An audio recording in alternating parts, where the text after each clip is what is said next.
Hello. Dahil Mother's Day bukas, tutugtugan ko lahat ng ina sa buong mundo.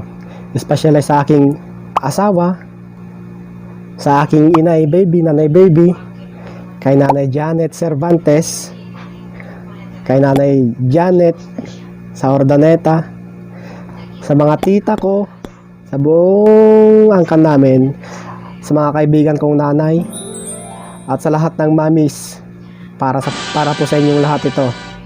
Sana magustuhan po ninyo ang aking gagawin. Tutugtog ako ng flute para sa inyo.